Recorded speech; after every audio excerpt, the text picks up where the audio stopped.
மூன்றாம் வசனம், இல்லை. என்னங்க, முதல் நாளே இல்லை. அன்னைக்கு தான் முதல் நாள். அப்போ தான் திருமணத்தின் முதல் நாளே அங்கே தான் ஆரம்பிக்குது. The new day, new beginning. முதல் நாளே என்னது, எப்படி இருக்கும் பாருங்கள் வாழ்க்கை. ரொம்ப சந்தோஷம் எனக்கு. சசி தம்பி, நான் இது வரைக்கும் 2000 கல்யாணம் நடத்திருப்பேன். டைமோட வந்த முதல் நாள் நீ தான். நீங்கள் 2 பேர் தாம்மா. அதனாலே எனக்கு மனப்பூர்வமான ஆசீர்வாதங்கள். இந்த வாரம் கல்யாணத்துக்கு போனேன். அது நான் சொந்தக்காரங்க உட்காந்துருக்கிறாரு. பொண்ணு 7:45 மணிக்கு வந்துச்சு. புரியுது அவங்களுக்கு? எத்தனையோ கல்யாணம் 7:30 மணி தான் பொண்ணு வருது. பாப்பா நீ ரொம்ப சூப்பர்மா, ஐ அப்ரிஷியேட். உங்கள் அம்மா அப்பா ரொம்ப வாழ்த்துறேன். ஆண்டவர் ஆன் டைம், சசி கூட ஆன் டைம். உங்கள் வாழ்க்கை அதாவது ஆரம்பம் நல்லா இருந்தால் முடிவு நல்லா இருக்கும்.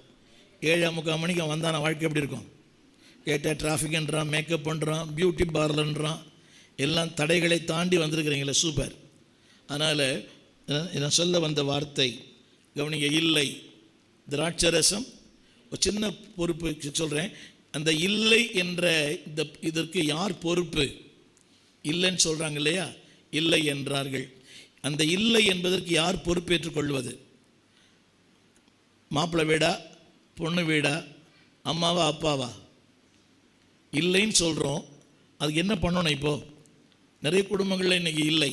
நிம்மதி இல்லை, மகிழ்ச்சி இல்லை, ஆரோக்கியம் இல்லை, சமாதானம் இல்லை. ஒரு இப்படி சொன்னார், பணமுள்ளவன் வீட்டில் தூக்கம் இல்லை. பணமுள்ள வீட்டில் தூக்கம் இல்லை. பணம் இல்லாத வீட்டில் மகிழ்ச்சி இல்லை. பணமுள்ளவன் வீட்டில் தூக்கம் இல்லை, பணம் இல்லாத வீட்டில் மகிழ்ச்சி இல்லை. அப்போ எல்லாருக்கும் இல்லை என்பது எல்லாருக்கும் இருக்குது. இங்கே இருக்காங்களே பட்டுப்புடவை கட்டின்னு இருக்கிறாங்களே, அந்த பட்டுப்புடவை கட்டினங்களை கேளுங்க. சும்மா இன்றைக்கி ஒரு நாள் கட்டின்னு இருக்கிறாங்க பட்டுப்புடவை. புரியுது அவங்களுக்கு? இன்னும் ஒரு 4 மணி நேரம் போச்சுன்னா அவ்வளோதான், தே வில் பி பேக். ஆனால் இல்லை என்ற இந்த நிலை மாற வேண்டுமானால் அவர் என்ன சொல்லுகிறாரோ அப்படியே செய்யுங்கள். சொல்லுங்கள், அவர் என்ன சொல்லுகிறாரோ. நான் ஒரு வார்த்தை போட்டிருக்கிறேன், அதாவது மணவாளனுக்கும் பெரியவர்களுக்கும், நான் ஒரு வார்த்தை போட்டிருக்கிறேன், மணவாளனுக்கும் பெரியவர்களுக்கும் உறவினர்களுக்கும் பெற்றோர்களால் தீர்க்கப்பட முடியாத பிரச்சனையை தேவன் மட்டுமே தீர்ப்பார். இப்போ இல்லைன்னு சொல்கிறாரு கொஞ்ச நேரத்தில். அது வேறு, அதுவும் ரொம்ப பிரியாணி இல்லை. சசி என்ன பண்ணுவார்? பிரியாணி கொடுப்பார். என்னத்துணும் சொல்லுவாங்க அந்த பொண்ணு வீட்டில், என்னையா கல்யாணம் பண்ணுற நீ? அப்போவே சொன்னேன், புரியுதா? என் பேச்சு நீ கேட்கல.